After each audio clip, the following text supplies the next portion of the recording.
Le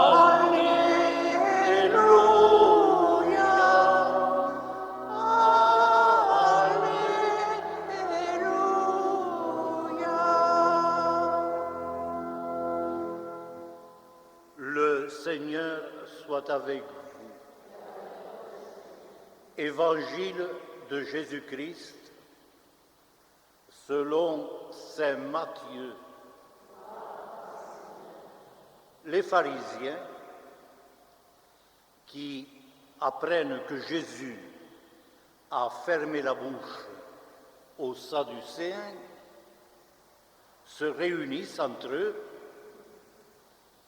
et l'un d'eux va venir poser une question à Jésus pour le mettre à l'épreuve. C'est un docteur de la loi. Maître,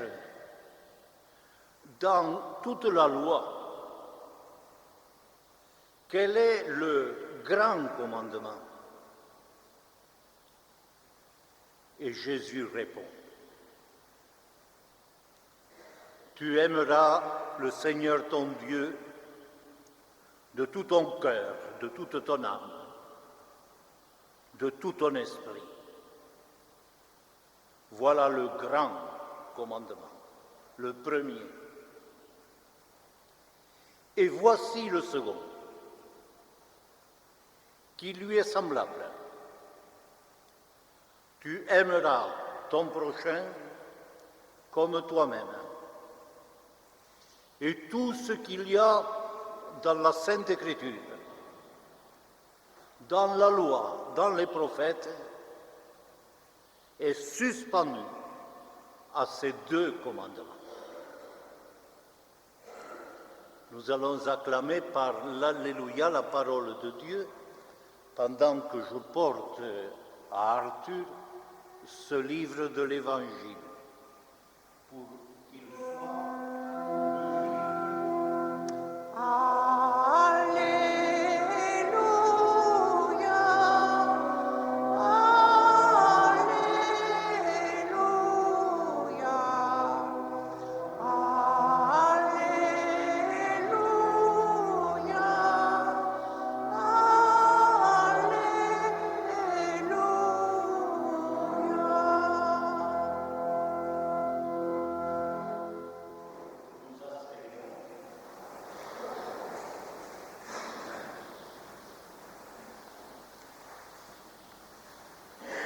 Il se trouve qu'aujourd'hui, c'est le dimanche des missions. C'est-à-dire que ce dimanche, nous prenons conscience que nous ne sommes pas tout seuls et que sur toute la surface de la planète, il y a des gens qui se réunissent comme nous ce dimanche autour de Jésus et de l'Eucharistie, et qu'il y en a autour d'eux beaucoup d'autres qui sont l'Église de Dieu sur la terre. Et donc, nous voilà mobilisés à travers la planète pour une mission. Quel est l'ordre de mission? Nous venons de l'entendre. Tu aimeras Dieu, tu aimeras les gens.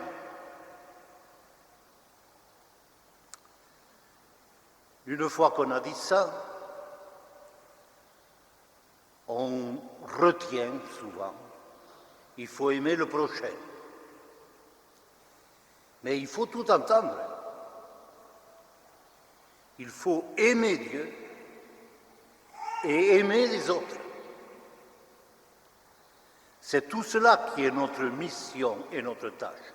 D'ailleurs, si nous pouvions en douter un moment et nous contenter de cette réflexion qu'on fait parfois, pourvu qu'on fasse le bien, c'est d'être en relation de tendresse avec Dieu et en relation de tendresse avec ceux qu'il a mis sur notre route. Voilà le bien. C'est tout. C'est l'un et l'autre commandement. Le second, qui est hissé à la hauteur du premier, mais le premier, évidemment, aussi. On ne peut pas imaginer que l'on sombre dans un vague humanitaire pour remplacer ce que nous avons à vivre. Et quand on regarde Jésus, c'est très clair. Il a trouvé des lépreux sur sa route, des paralysés, des aveugles, il les a guéris. Il leur a fait du bien, comme on résume son passage. Mais s'il y a quelqu'un qui l'a aimé, avec une passion totale, c'est bien son Père, son Dieu. Et donc, pour nous, la tâche est celle-là tout entière. On ne peut pas se contenter d'une attitude humanitaire qui aujourd'hui aurait tendance à éclipser le fond de notre destin, de notre route.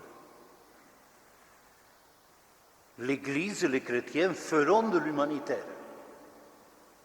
C'est évident, puisqu'il faut aimer les autres. Mais ils ne se contenteront pas, ils ne se renfermeront pas dans un humanitaire plat, dont nous voyons d'ailleurs dans l'actualité qu'il est souvent un peu court. Il suffit de savoir que nous disposions de quantités d'avions et d'hélicoptères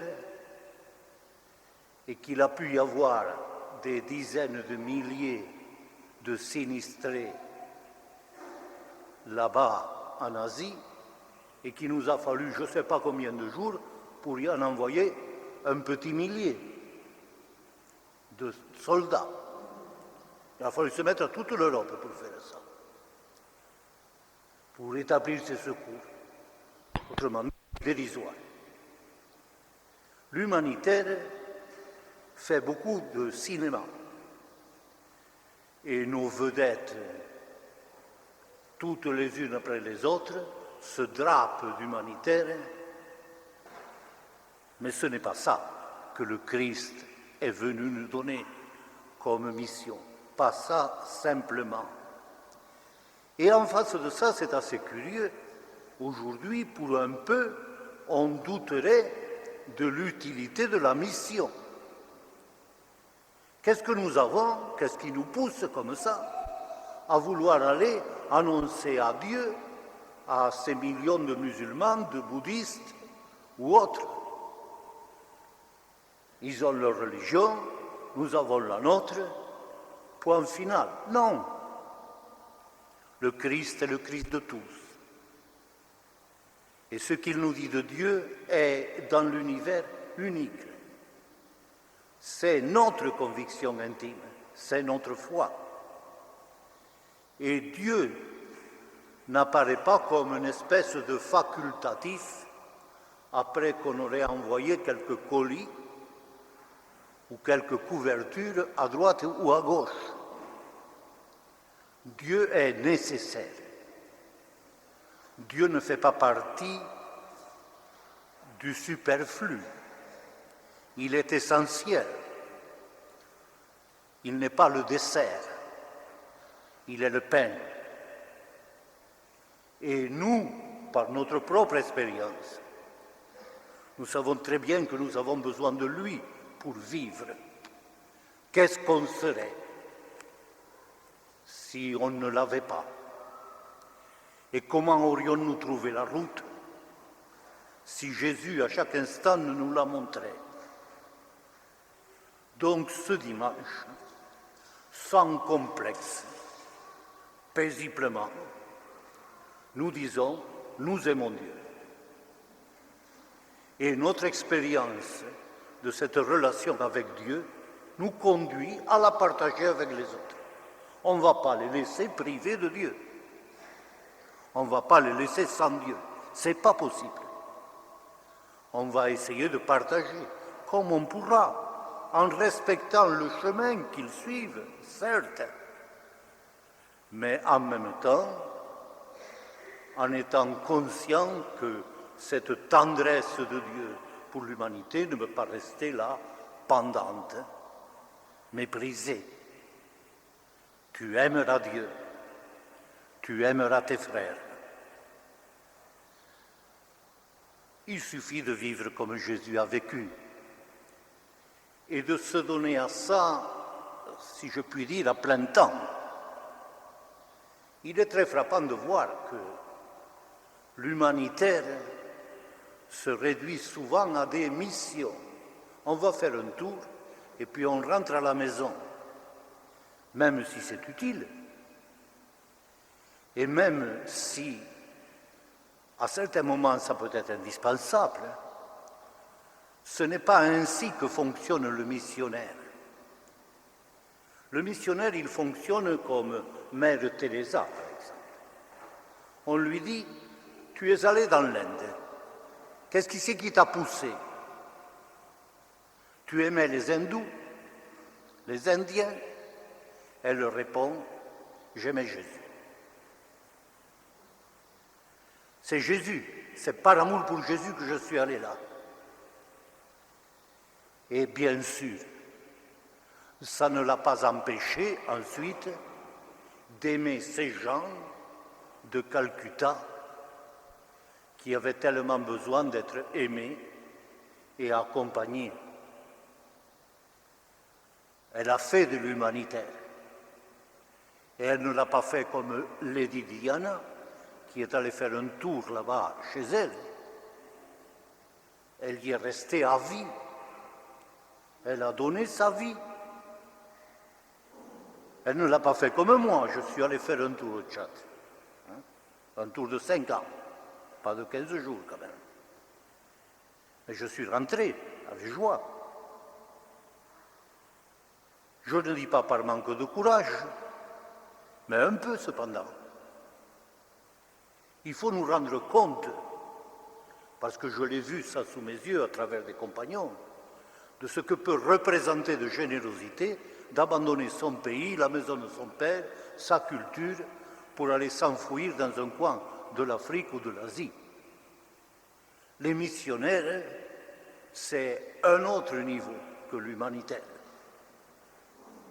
Et il serait malheureux que l'Église ne soit pas fière de ses enfants qui portent plus loin le message de Dieu et qui aiment mieux que d'autres encore les gens qu'ils rencontrent. Pour autant, quand on a regardé et admiré, on ne peut pas rester les mains dans ses poches. Et nous avons, nous, ici, à être missionnaires, c'est-à-dire à faire aimer Dieu, comme c'était la passion de Jésus, à rassembler autour de Dieu. Et vous savez bien, sans aller plus loin que les familles, combien ça peut être coûteux et difficile, et combien on est maladroit, et combien parfois on préfère ne pas bouger pour ne pas entrer dans des discussions interminables. Il faut que nous rendions compte de notre foi. Il faut que, comme les chrétiens de Thessalonique, on parle de nous en disant, tu sais, j'ai vu à Salonique des gens, ils y croyaient, et moi j'ai envie d'y croire. Et quand nous explorons un peu tous les terrains sur lesquels nous avons à agir, à avancer, un des premiers terrains, le plus simple, et que nous rappelle le baptême d'Arthur, il faut évangéliser Arthur. Et vous, les parents, vous êtes chargés d'être les missionnaires d'Arthur, et les parrains et marraines aussi. Et Arthur est chargé d'être votre missionnaire aussi. parce que c'est lui qui vous entraînera. Je crois, j'en parle parce que cette semaine, nous avons eu un événement assez heureux sur une vingtaine de jeunes foyers, une quarantaine que nous avions invités. À peu près la moitié ont répondu à l'appel, qui avaient des enfants de 3 à 6 ans.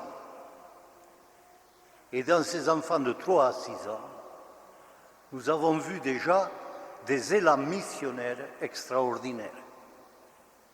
Il y a l'un d'eux qui en parle tellement à l'école qu'il a fait bousculer d'autres familles qui ne voulaient pas aller envoyer les enfants au catéchisme. Il a 5 ans. Il est d'à côté. Et je pense à une autre petite fille de 4 ans qui a été baptisée dans cette église et qui disait à ses parents, ou plutôt à la tati, j'aime Jésus, mais pourquoi Jésus il veut avoir des amis? Et elle lui a dit, il veut avoir beaucoup d'amis. Bon, elle dit, moi je vais en parler à l'école. Et telle qu'elle est, ce petit bout de femme, elle va le faire. Je crois que si nous regardons les choses de près, tranquillement, nous pouvons vivre la mission au jour le jour et pas à pas, partout. Et ça sera vraiment une respiration de l'Église. On ne pleurnichera pas après des prêtres qui nous manquent et tout un tas de choses qui ne sont pas comme avant. Et on se dira, allez, regardons l'Église dans 20 ans et mettons-nous à la construire. Et on va faire ça déjà en baptisant Arthur.